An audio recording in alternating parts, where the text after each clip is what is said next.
Yeah, he's 30 years old, Korean age, 32. So, I mean, there it is. You know, he's one of the more veteran players of StarCraft 2, ever since the Brood War days, even.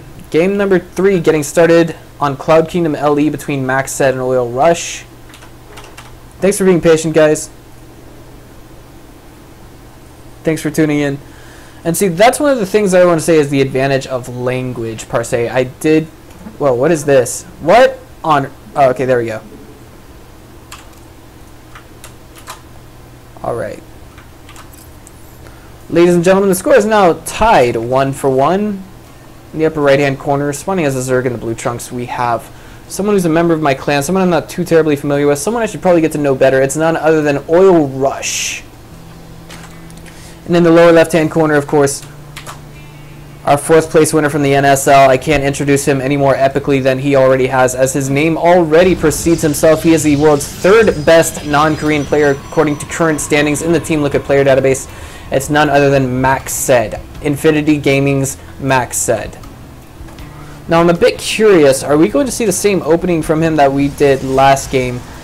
I mean, that opening did essentially cost him the game, but at the same time, it's a very effective opener, and I'm wondering if Oil Rush is maybe accounting for his opponent going with the same exact opening that he did for the past 2 games. I'm going to have to assume that for the first game, MacSed went with the same opening, and Oil Rush saw it in the replay. And he's like, oh, what do you know? He likes to open this way? Well, there's a huge gap where I can just do a Ling run by. And it looks like that is indeed looking like MacSed's initial choice. He's opening with an open natural. And there it is, the pull first for our Zerg.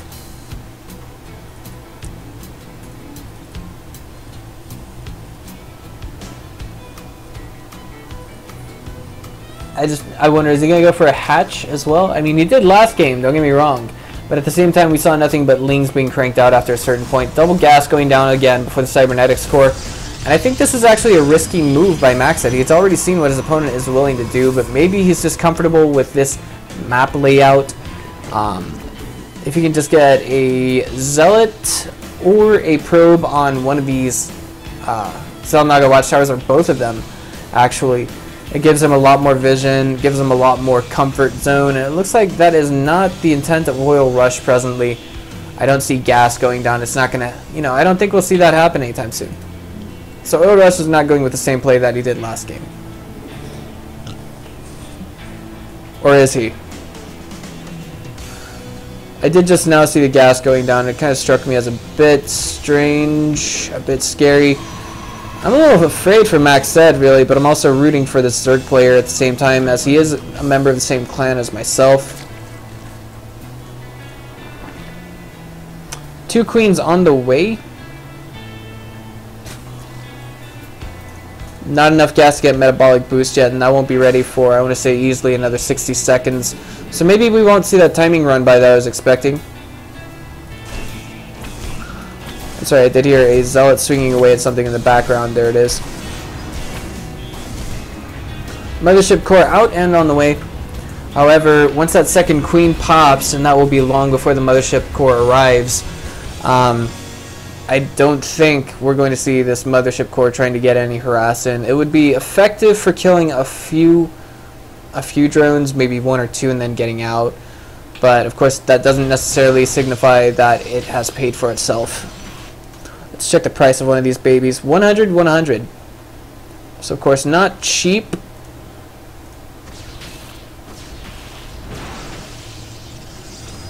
Stalker coming back, trying to get that Overlord kill, and it looks like it will.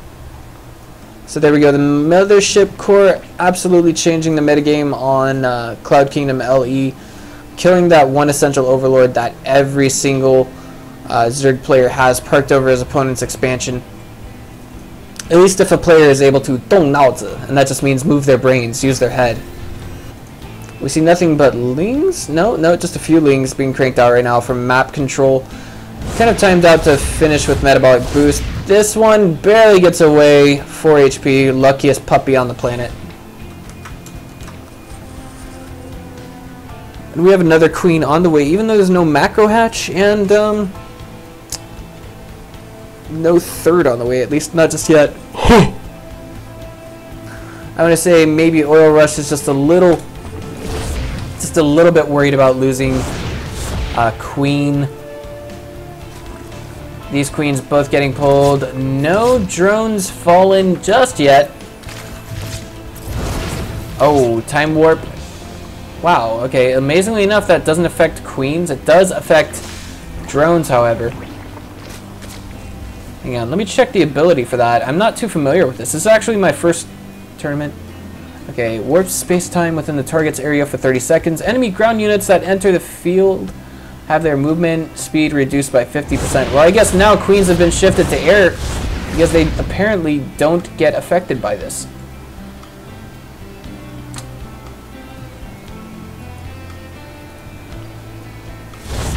Alright, now we have these 6 lings that Oil Rush cranked out earlier. They're going to try and get some vision out.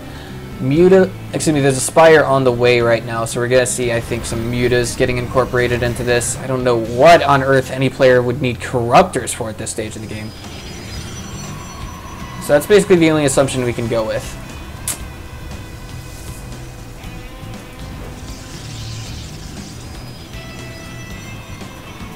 Right now, there's only a slightly seizable amount of anti-air, 3 stalkers, 5 sentries. If we have 1 muta for each of these units, then I think we would see the mutas prevail just barely. But of course, we're also going to see lings thrown into the mix with that as well. Twilight Council on the way. Question is, where will we see MacSed go with that? His supply presently is actually stunningly above that of Zerg right now. I'm wondering just what Oil Rush is doing besides... there it is. He's saving up all of his money, all of his gas for Mutalisk. He is making a mistake, however. This geyser has no workers on it. It's been finished now for a good deal of time. I'm not sure how long exactly. But of course, it's a mistake that's being made.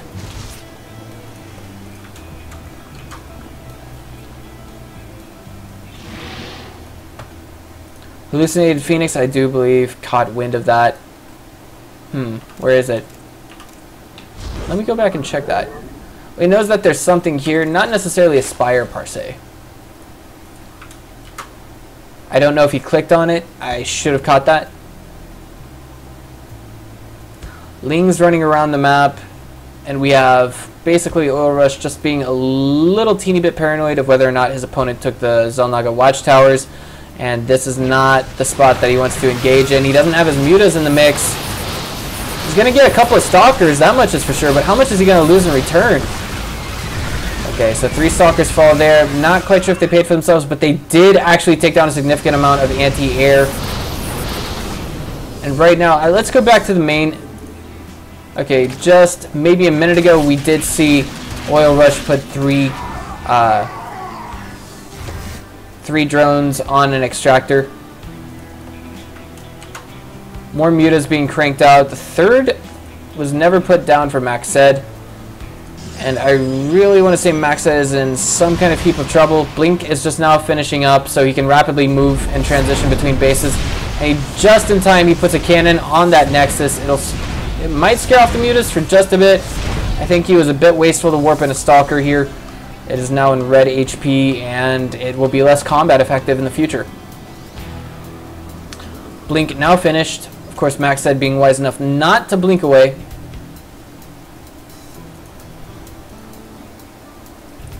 But now what I can't appreciate from MacSed is somewhere in all of that, like a sneaky dog, he threw down the Dark Shrine.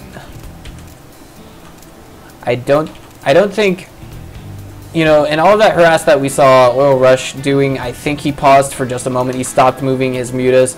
They were attacking, I think, the gas. He might have clicked on that. I was not paying attention. Baneling Nest just now finishing, but oh, this is quite critical for Oil Rush. DTs are targeting down his 3rd, and if they get it, that's going to put him behind significantly in terms of economy, but the Overseer is here and saves the natural. Excuse me, saves the 3rd.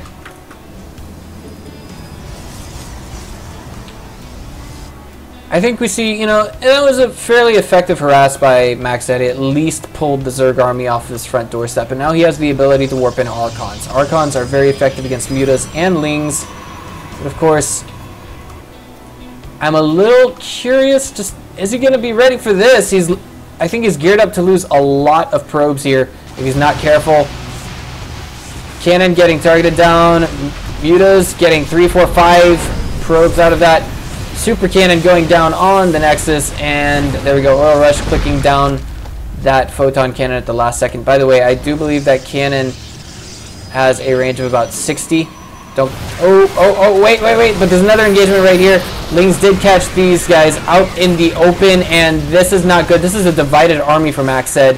He's in a heap of trouble right here, unless he actually wanted that to happen for some whatever reason it may be. He does have +3 weapons on the way, but his opponent is just now getting +1 for Mutas and +1 for Zerglings. +2 Carapace is also on the way. I feel we need to see him get some Archons into the mix, and that's exactly what he's doing. Sorry, this is interesting in the essence that it will not take me to where the Archon is morphing.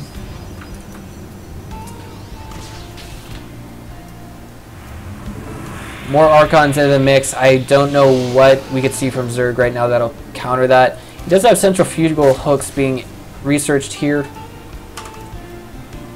And presently, I don't see him taking a 4th, which means he could be kind of all in with what he's got.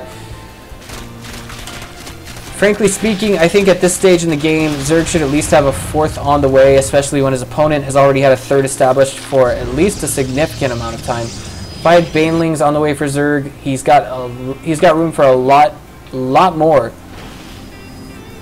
But one thing we could see with Epic Micro from MacSed is blinking a Stalker into the path of Banelings, and thus taking their attention.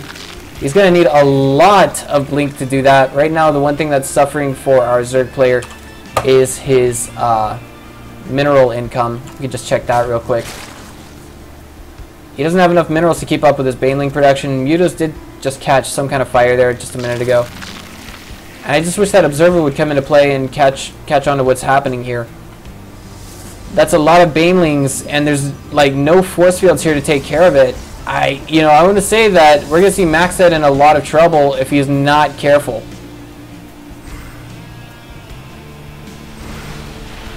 There it is, the Mutas trying to poke away at the 3rd, just getting an idea of what's there. By the way, Banelings are very resource taxing units in this game, believe it or not. They actually require a good deal of resources to render. At least en masse they are. And this is the big engage, or is it? No, I think we're going to see Oil Rush probably run all these Banelings into nothing. I thought maybe we were going to see him. No, wait. Just basically looking for position right now, and that's it. Oh, now I can do this. Strangely enough, my XSplit client does not like to cooperate with me whenever I do that. And now we have Zealots making their way to the 4th.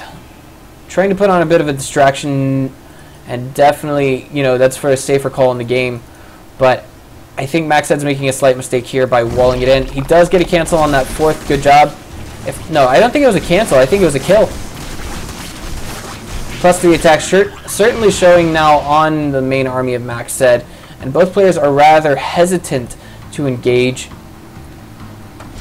Basically, what we see here, I think, is a huge mistake. Let's check how many Banelings there are. There are 70 Banelings. That's 35 supply, tying up Banelings right now. So I don't know what to make of this. For Zerg to really make progress in this game, he's going to have to either attack soon. By the way, there's 29 more on the way, bringing it to almost 100. 100 Banelings, 50 supply worth. And I feel this is, this could be potentially be wasteful. It could be really bad. You have to have Lings, you have to have Mutas to reinforce them. And I don't see any other tech structures behind this. I don't see... There's no hive. Wow, I just spat all over my table when I said that. There's no hive, there's no infestation pit, there's nothing. MacSed slightly supply blocked, but the aim of that attack was to take down the 3rd. I missed that, sorry guys. Looks like very few of his units were actually harmed in all of this. The Archon's forced to go around, and they're going to get caught out of position.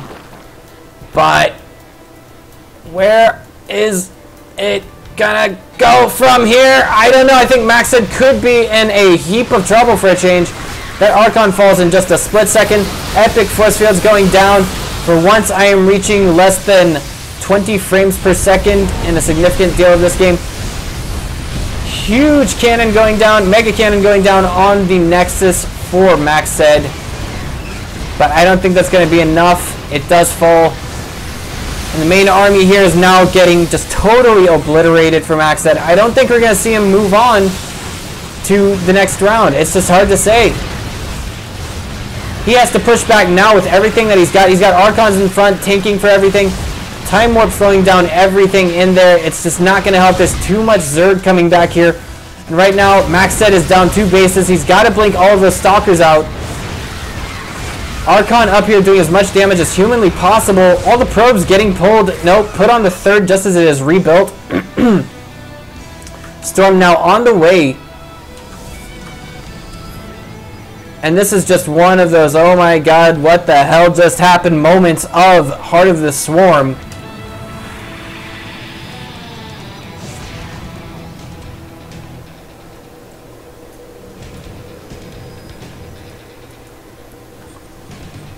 Oh, I'm just speechless after that. I just didn't know what to make of it.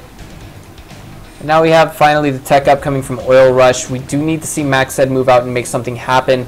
This game is still going on. There's only a 40 supply discrepancy. And if we check workers killed, you know, let's check the worker count right now. Presently, a lot of that supply is tied up in workers for our Zerg player.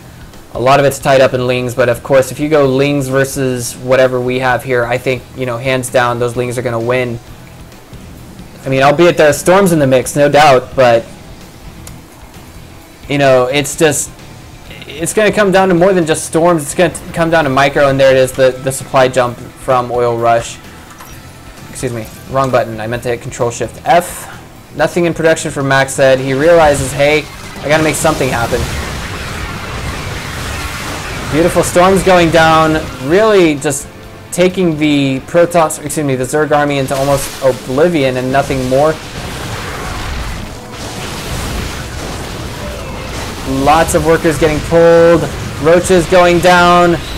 Who's going to prevail over this? I don't know, but we do see this. This is, by the way, an excellent way to kite any roaches that your opponent sends at you. Archon, unfortunately, getting pulled away from the main army. This must be a total mistake. MacSed blinking away. He did get a lot of worker kills out of that. That brought it to 26.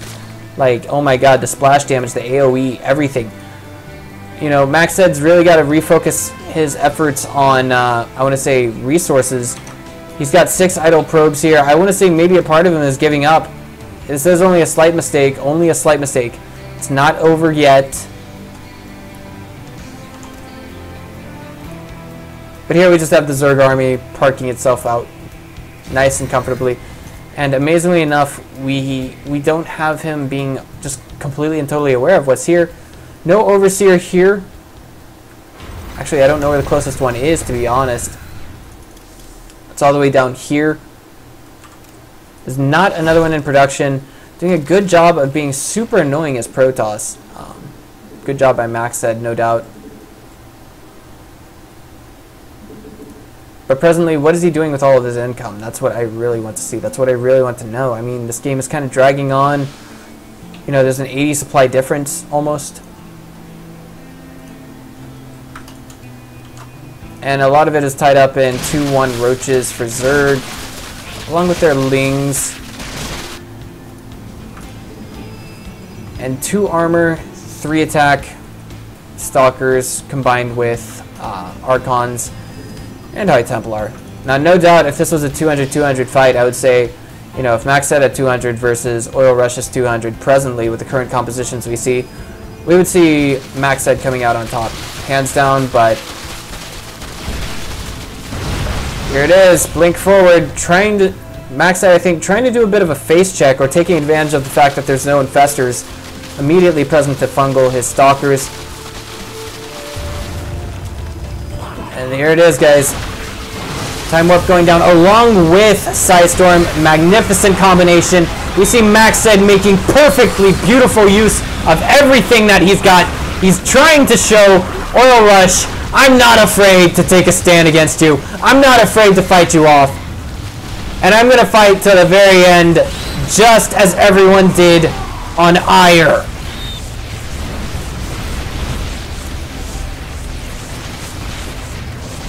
Or in Chinese. Wait, Ire, a song!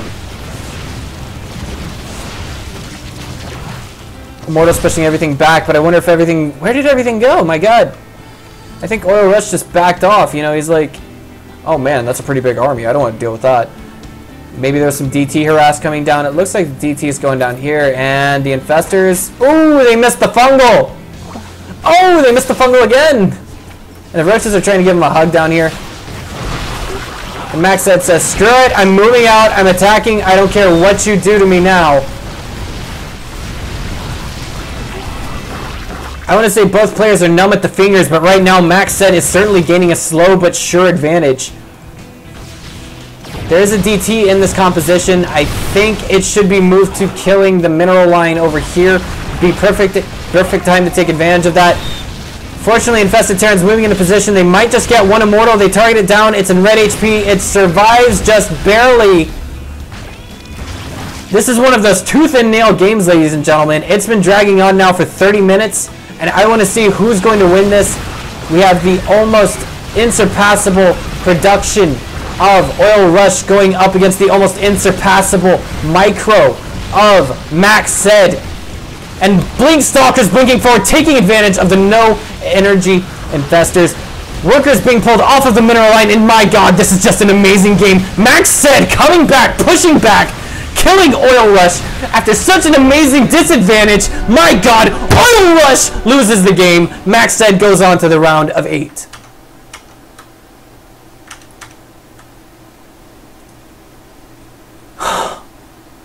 Can you guys believe that?